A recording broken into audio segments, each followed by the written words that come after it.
The Greens didn't do badly in last week's local elections. They increased their number of councillors by 44, which added to their record 4 MPs in Parliament, meaning this iteration of the party is more successful than any that went before. But for their deputy leader, that wasn't enough. And Zach Polansky has today launched a leadership bid to take control of the party. We all know we need a party that is bolder, clearer about what it is that we stand for, and crucially, what we will always stand against. A party that can cut through, not just to those who already agree, but to millions more people. A party that knows inequality is at the heart of all of our problems. Town, village, country, city, wherever you live, inequality hurts us all. A party that will confront fascism and will call a genocide exactly what it is. Now is the moment to build the next generation. New faces, new names, new voices. This is how we'll win. We can beat reform, win more councillors, and send more Green MPs to Parliament. That was part of Zach Polansky's pitch to be party leader. Very catchy music in the background. And I'm now joined by Zach. Thank you so much for joining us. First of all, before I get into your sort of policy and the like, what's going on here? Is this a hostile takeover bid? Because I assume Carla Denyer and Adrian Ramsey have been somewhat taken by surprise. There's nothing hostile about it whatsoever, so I'm pleased you're asking me that question. The Green Party have mandatory leadership contests every 2 years. The difference is we've not had one for 4 years because of the general election caused a disruption to that cycle. So all I'm doing is announcing that in this summer's leadership contest, I intend to stand because I think the membership deserve a choice. I think John Curtis was fair enough there. You know, we have had solid results. In fact, we're the only party that have gained councillors in the last 8 elections. I've been out and I've defended that result, and I've not defended it because I'm a party machine. I've defended it because it's a good record. The problem is good records will not stop the rise of reform. Good records will not challenge this Labour government. And ultimately, if we really are going to harness the potential of the Green Party, we need a mass movement. We need more members. We need people organising in their communities. And we need bold, clear messaging. And that's what I'm bringing to the table. You know, I suppose I want to talk about the challenging reform part, because I can clearly see a way that a more dynamic Green Party, no disrespect to the current leaders, but sort of a party which is more on the front foot could peel away more Labour voters, right? If it is sort of just very consistently economically populist. And there are lots of Labour voters who are upset about their positions on migrations and trans rights, for example, and they could easily sort of be attracted to the Greens. Winning over Reform voters seems like a harder challenge for a party like yours. Are you serious about that, or is that just sort of something you're saying? No, I know it's absolutely doable. In fact, I was with a Guardian journalist just last week who came door knocking with me for 5 hours. We didn't find a single Labour or Tory voter. But what we did find is lots of people who are saying, I'm either going to vote for the Reform Party or I'm going to vote for the Green Party. Now, that's very counterintuitive to people. But when you dig down, there was a very small group of people who I would say were explicitly racist. I wasn't going to win their vote, and nor would I want to win their vote. But actually, the vast majority of those people, when you dug down into those conversations, it often became about immigration. But actually, it wasn't about immigration at all. It was about lack of housing. It was about lack of access into the NHS. It was about worries about the future of their country. And when you have a 3-minute or 4-minute conversation about the wealth of multimillionaires or billionaires that is getting bigger and bigger as they're having to pay more rent, they can't afford food, they're struggling with public transport, all of those things, you can understand how people have got angry. And I think ultimately it's about really hearing people's anger, meeting them where it is, but not offering the the politics of division or despair as the Reform Party do, but actually going, we can genuinely help you here with tangible solutions, which aren't just kind of political chatter, but actually things that will materially change your life. And where I absolutely disagree with John Curtis, he's a brilliant pollster, but I wouldn't take his economics advice, is this idea of maxing out the credit card is the biggest false narrative we need to take on in this country. The household budgets that use credit cards are nothing like a national budget. And we know from the Attlee government that when we spend money to invest, that's the best possible thing for the country. And during COVID, we did this because there was an emergency and everyone agreed there was an emergency. I would argue right now, with a housing crisis, with an NHS crumbling, with a climate crisis, with racist riots on the streets last summer, we are in several emergencies. And it's time to stop worrying about corporate lobbyists and protecting the wealth of the rich, and actually start to spend money on our public services. I suppose on that thing about winning over Reform voters, and obviously I wasn't party to the conversations you had, but there is sort of one idea in politics which I think has sort of a fair amount of validity, which is you can choose your sort of dividing lines and you should be quite disciplined about keeping to them. And one argument goes that the left wins more when you can keep the dividing line to economics, and the right prefers it to be on cultural issues. And you can look potentially at sort of Labour in 2017, where the dividing line was, taxes on the rich and more social housing. And then Labour in 2019, where the dividing line was Brexit, and which election went better. And I suppose my question to you is, are you willing to, I suppose, downplay some of those cultural issues that might win you over Labour voters if it means having a chance of peeling off some voters from Reform? No, and this is exactly what the leadership bid is ultimately about. It's being really unambiguous about what we stand for and what we always will stand against. Now, some people will say you need huge, broad coalitions, you need broad churches. Yes, you do need broad churches, but broad churches have to have walls. And I think sometimes people aren't voting for the Green Party in the past because they think that our walls have not been, it's not been clear enough for things that we stand for.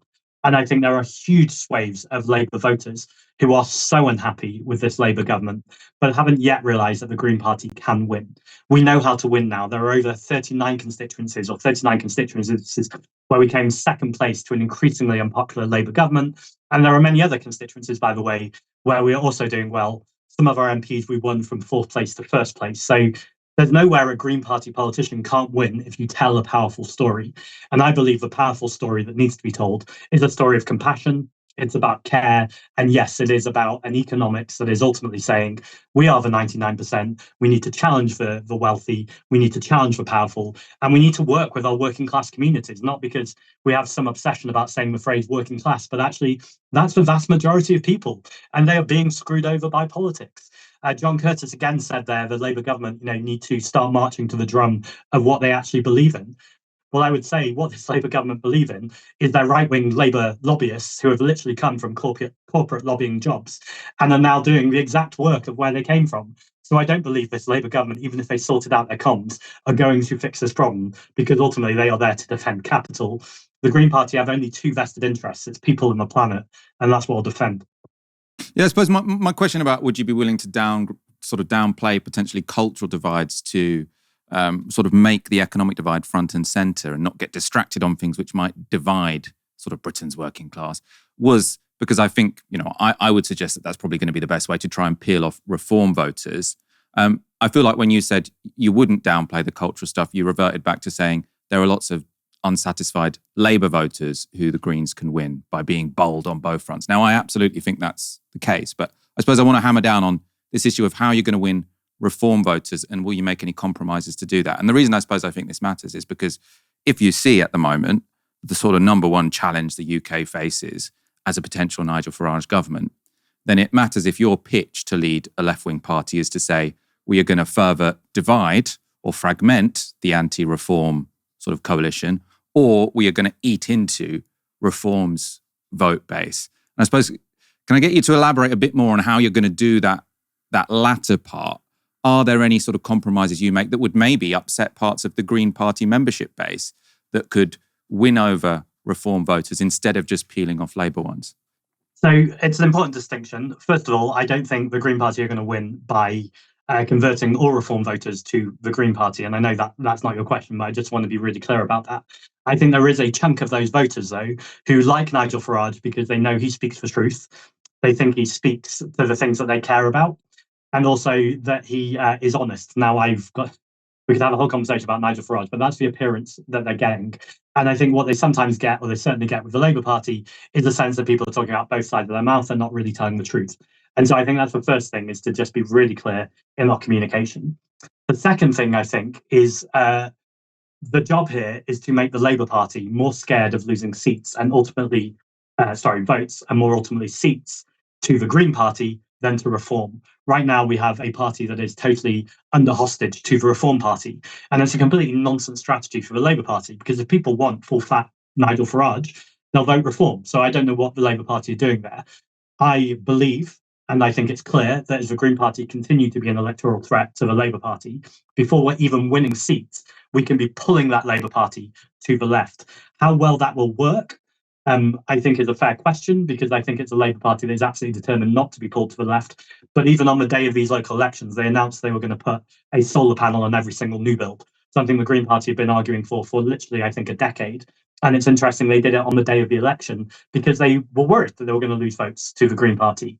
I think more widely than that, though, and I think this comes to really what your question is. So when it comes to immigration, which I guess is the obvious thing that splits the Reform Party and the Green Party, or one of the obvious things, we can't be compromising about this. Immigration is a good thing for this country. What I think has happened is that politicians speak out both sides of their mouth, or they're not being quite clear about things. And so reform, just kind of someone who might be thinking about voting reform goes, I'm being told lies again.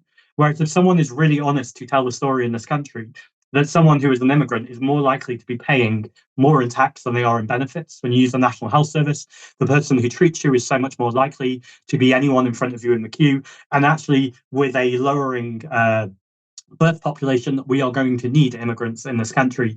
I think that's a conversation we need to have. Now, will the average reform voter love and embrace that conversation straight away? No, absolutely not. But that's why we've got to get better at telling powerful stories that aren't just about presenting facts on their own, which might be right and they might be earnest, but they're not going to convince anyone. But through the power of story, the power of video, social media, we need to be ultimately talking to these communities, because actually throughout history, particularly white working class communities, have often shown huge solidarity to people of colour, global majority communities, and other working class communities. I think we need to create that sense of community again. But actually, what this Labour government has done, and the Tory government before them, and the Labour government before that, is destroyed absolutely any sense of community, both in terms of physical space where people can gather, but also a general sense that there's a community. Without that, of course, there's going to be division. Ultimately, we need to be there on the grassroots, rebuilding community so people can trust their neighbours once again. And you mentioned they're sort of pulling the Labour Party in a certain direction. And I suppose here maybe we could go back to sort of previous iterations of the Greens, because I suppose from my analysis, I think that Labour being pulled to the left on the economy would definitely be electorally advantageous to them. I think the only reason they're not doing that is because they're scared of corporate interests who they're friends with, basically. I 100% think that should happen. Now, when it comes to migration or gender identity, I can see the big moral case for doing it. I think the electoral case is less clear. And I think the Greens have not always played a brilliant role when it came to this. So as I said earlier, sort of 2017, you have a Labour Party who tries to keep to the economic. They say the big dividing lines between the many and the few. And then they move to a different position in 2019, which is for a second referendum, which sort of completely divides their electorate. And one of the movements which was pulling them away from the economic towards the cultural was the Green Party. And I suppose I want to bring up a tweet that's been circulating of yours. You'll have seen this already because it's been circulating on Twitter today, which Zach Polanski, I'm a pro-European Jew. It's increasingly clear that that's two reasons I couldn't vote for Labour under Jeremy Corbyn, from March 25th, 2018. So park the Judaism, anti-Semitism thing for one moment, because I think that's why people were sharing that. But from the European perspective, one of my interpretations of what happened between 2017 and 2019 is that there was a radicalization in favor of Remain amongst people who voted Remain, and that really screwed over the Labour Party, right? It would have been much better if everyone just sort of calmed down and said, let's do a soft Brexit and keep talking about economics. And I feel like the Greens played a proactive role in, to some degree, sort of subverting a successful strategy. And I worry if you agree with me, first of all, and if you've learned from that perhaps in terms of what role you could have in defeating reform as part of a broader left. Yeah, so I know you said you wanted to deal with the European thing, just to deal with the anti-Semitism thing very quickly, because I think that needs addressing. Jeremy Corbyn at the time was talking about pockets of anti-Semitism within the Labour Party. Having had the experience now of being in the leadership position and experiencing the attacks from often the Jewish Chronicle, other so-called mainstream Jewish organisations, despite being Jewish myself, I now have a new appreciation for what Jeremy Corbyn was dealing with at that time. Do I think he dealt with it perfectly? No, I don't think Jeremy thinks he dealt with it either. But also, I absolutely reflect it was not helpful for me to assume that the Labour Party was rife with anti-Semitism when we now know that blatantly was not true. But what did I have at the time to go as evidence? As a Jewish person, I had the leader themselves saying, I have anti-Semitism in my party. So I appreciate that's a complex and nuanced answer. And, there is an apology to Jeremy Corbyn in that too, in terms of, yes, he didn't handle it perfectly. There are things I didn't handle perfectly, including that. But I think you can reflect on things and go, from here, let's move on. And actually, I would love to see the left unite on this, because actually being pro-Palestinian should never be conflated with being anti-Semitic. In the same breath, we know anti-Semitism exists, and we also need to be strident with tackling that in the same way with Islamophobia. But it does, Jewish people like myself, no favours when people conflate these things. In fact, they make us less safe in our communities. To the European question, though, I think this is much more complex because actually we had a establishment government with David Cameron, and just before that, Nick Clegg, ultimately saying, vote Remain and everything will stay the same, implying that the status quo was fine. You're happy with how things are going. Don't let chaos ensue. And I think huge working class communities went, I don't, I'm not even interested in Brexit necessarily, although they got interested in Brexit, but I want anything but this. And for the first time, my vote is going to count. It's Remain or Leave. Off I go. Now, I think there was a nuanced point that was tried to be made, and I agree failed, which was we're not telling you we're wrong. We were saying let's have another vote on what the terms of that deal are, because it was totally unclear at the time whether it was a soft Brexit, whether it was a hard Brexit. I suppose my reflection is, and I wasn't, on the front line of politics at that time, or certainly not involved with the Green Party in the way I am now. But before the referendum even happened, the argument should have been that the first referendum should have agreed what the terms were, so people were making a choice rather than this ridiculous binary choice without a threshold. This all sounds like I'm avoiding the question. I'm absolutely not. But my point is really that this was such a complex, messy situation before Jeremy Corbyn even came along, before the so-called People's Vote campaign came along. I don't think there was any way of getting through this at this point without people feeling like I've told you very clearly what I want, and now you're telling me what I don't want. On top of that, Jeremy's USP, I think, was that he spoke clearly and told the truth. And we can get into a whole conversation about what Jeremy thinks about Brexit or not Brexit. But I think it's fair to say, he was at least soft Eurosceptic, and he was pushed largely by Keir Starmer, ironically enough, into taking a pro-Remain position. And Keir Starmer won't now touch the European Union, which is another example of how duplicitous Starmer is. I think the takeaway to take from all of this is one, to be really clear about what you stand for and what you stand against. But the much more important point is the community organising point. That's something Jeremy Corbyn started with a community organising unit, but actually Starmer on his very first week abolished the unit. But I think unless you go into those communities, unless you have those conversations door to door, and unless you actually co-design the argument with people, those communities who have been most screwed over by establishment politicians and decades of austerity will be the people who feel and know they are being talked down to, unless they are actually actively engaged in the conversation, and I would argue leading the conversation. And I think that's a point that anyone on the left, no matter where you are, needs to take. And I hope people watching this interview or getting excited about my campaign will join the Green Party, because that's the exact conversation we need to be having. And of course, sorry, the conversation too. my next question might sound a bit personal, but please take it in the right way, because it also applies to me. When I think about sort of who could take on Nigel Farage in this country, who could be sort of the image of left populism, I think of someone like Mick Lynch, someone who is very visibly reads as sort of like a working class fighter who can speak to people who might be attracted to reform. I don't really think of someone who went from the Lib Dems to the Greens, sort of lives in London, reads as quite middle class, sort of from the political industry, let's say. And as I say, this applies to me as well, but I don't think I'm the answer. I don't think I'm the left populist answer the country needs. But do you really think that you are the right person to sort of embody the anger that working class people in Britain feel at the establishment? I'd start by saying I'm not from political industry, but I take some of your points more widely. But I definitely was not a career politician. In fact, as famously, I've managed to get myself into trouble in the past for various acting jobs and all sorts of things, we can also talk about. But the point is this as well, though.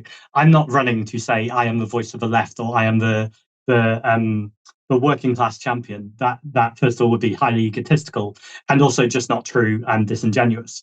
What I am saying, though, is I'm a person who is looking to lead a Democratic Party that already has MPs, that has power bases and councillors, to look at community organising approaches to create, or not even create, future leaders are not found, they are developed.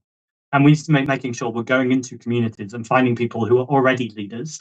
They're just not political leaders. They're the people who are running the food banks, who are doing stuff in faith centres and not faith centres. They're people who are teachers, nurses, doctors, cleaners, all the people who have got ordinary jobs and are maybe going, I'm not interested in politics because I can't see how that's going to make any change to my life.